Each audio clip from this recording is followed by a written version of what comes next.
Hello guys and welcome back. Now, this time around I've been looking into road bikes for you. I've been looking at the different styles of road bikes and the features that make them different from one another. We are also going to look at these features and how they may help us decide on which bike is right for us. But firstly, let's take a look at the categories. So I've got 5 different bikes to show you today. Each one is designed with a different rider and a different terrain in mind. Now first up, we have the BMC Team Machine, and this is our lightweight bike. This is designed for those who want to go uphill really, really fast. Everything on this bike is designed about being lightweight and very nimble to handle. You'll notice that our wheels here are very thin, we've got a good range of gears, and the frame is carbon fiber. This is all to keep weight down. It's probably a more traditional style of bike, especially in your positioning here. You're not going to be too aerodynamic or comfortable, but it's a great all-round machine. However, there are more specific types of bike, and we're going to see some of those next. So if going uphill isn't your thing and you prefer to be rocketing along the flat ground, then perhaps an aerodynamically inspired bike like this Fuji Transonic is going to be more you. Now you can see quite obviously there is a lot more to this bike. It is designed about letting air slide over it as quickly and efficiently as possible. However, this does come as a weight penalty. All of this extra stuff is going to weigh a tiny bit more. So therefore, a bit harder to push uphill, but will go like a rocket on the flat ground. Gearing is quite generally a little bit harder to push than those of a lightweight bike because you're not going uphill. And also your positioning here, the saddle to bar drop is going to be very aggressive indeed. This bike is built all about going fast as hell, but perhaps you're looking for something more comfortable. In which case, something like this sportive bike may be of interest to you. Now, these are also known as Gran Fondo bikes or endurance bikes, and they are designed for exactly that. Long hours in the saddle. Therefore, comfort is absolutely essential. Now, it may not be the thing you're looking for as a racer, but if you're riding sportives, doing it for fitness, or just getting into the sport of cycling, this bike is perfect for you. Now, you see here we have these inserts in the frame and in the forks and in the seat posts that are designed to absorb as much shock from the road as possible. They make for a super smooth ride. Your position on this bike as well is going to be quite upright, which means it's very, very comfortable indeed. It's not too aggressive. The gearing is nice and wide. We have large volume tyres that also help suck up some of the buzz from the road. Absolutely fantastic bike if you're just starting out. And so we segue into our 4th category of bike, and that is depicted behind me by the Norco Search. This is an adventure road or gravel bike. Now, this is quite obviously very different from the bikes we've seen previously. The top tube here is far lower, the tyres are a lot bigger, and that is because this bike is designed not only for going on-road, but off-road as well. We've got powerful disc brakes, which can help us when we're off-road and we're in those sticky situations, and a wide range of gears, which means no terrain is out of the question. This bike is very versatile indeed, and great for those who haven't yet really made their mind up. And so if the last bike wasn't hardy enough for you, then allow me to introduce you to the tank that is a touring bike. Now, touring bikes are often steel. That's because it's reliable and it's tough. They're designed for carrying a lot of weight with baggage reflected by the racks here. And this one also has mud guards. Very utilitarian, not at all about going fast. Positioning on this is very comfortable in the fact that you may be on this for years, not just hours. And also we have a good range of gears.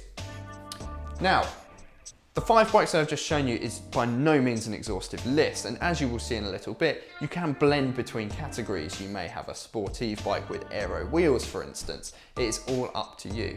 And there are also other subcategories, things like time trial bikes and track bikes, but if you're looking for these, you probably already know what you're looking for. I feel like this 5 bikes series is probably a good thing to go on when you're picking out your first bike, for instance. Right, so we've got our 5 categories of bikes, but how do we know which one is the right one for us? What sort of questions should we be asking, and what should we be looking for? I've got an idea how I might be able to help you along with that. Okay guys, so this is my road bike. Now the reason I wanted to show you this one is because I can almost guarantee that there is no one else in the world with this exact setup. There may be people with something similar, but not this exact one. Now, I want to take you through the reasons why I may have chosen some of the components and ultimately the bike itself, in the hope that it may help you make a more informed decision about your bike. Starting off with the frame, this is where I made the main decision on the bike, and making a decision on a bike based on the frame set is a very smart one indeed. Now for myself, I knew I'd never be racing, so I didn't have to worry too much about weight, and I knew I wanted to ride a wide variety of stuff, be it off-road, on-road, or hills, flat, anything you like. For me, coming from a BMX background as well, I wanted a steel frame because I like the strength and reliability brought by steel. So the perfect contender was the Genesis Croix de Fer. Covered in rack mounts in case I ever want to go touring, I don't want to write that off. We've got wide clearance for the tyres in case I want to put cyclocross tyres and go off-road. And also it's got disc brakes, and I'll come on to that more a little bit later on. But this was an important deciding factor for me. Now, first up, component-wise, I want to draw your attention to the tyres. Now, quite obviously, they are pretty cool. They're Tamwell, and I absolutely love Tamwell tyres, but more importantly, they are 30mm wide, which is wider than a lot of tyres you'll find on race bikes. They're often 23 or 25. Now, the reason I've opted for these tyres is because they have low rolling resistance, and the fact that they are smooth, they have a file tread, but they roll very smoothly because of their large volume, their width. I don't really notice too many potholes or the terrible condition of English roads and off-road. Next up on the bike, I want to draw your attention to is the chain set and the gearing setup. Now, I've got a pretty standard 50 tooth and 34 tooth chain ring on the front. In the back, I've got an 11-speed cassette. Now, it's not the number of gears in the back that concerns me or should concern you. It is, in fact, the range. The smallest cog in the back is 11 tooth and the largest cog is 32. Now on many race bikes you may find 11 tooth to 28 tooth or 11 tooth through to 25 tooth, a far smaller range. This is because cassettes will be chosen on the terrain you're going to ride. If you're going to ride a flatter terrain, you will have a smaller range. If you've got a sort of altitude inspired terrain, you may choose a larger range in the back. For me, because I know I want to ride a variety of stuff and I'm not going to pigeonhole myself, this is why I've got this very wide range of gears. I said range about 20 times there. Next up, I touched on this briefly, is the disc brakes, and this was very important to me. Now, I rode cable operated disc brakes for about 2 years before finally making the jump into hydraulics, and I am so happy to have done so. They are so much more maintenance free. I was going through cables on cable operated disc brakes very, very quickly indeed. They have incredible stopping power and also work in a variety of conditions no matter how bad the weather. There are still caliper brakes though, and caliper brakes are not to be written off. The balance between either disc or caliper is quite even indeed, and I encourage you to look around online before making a decision. There is a wealth of argument there.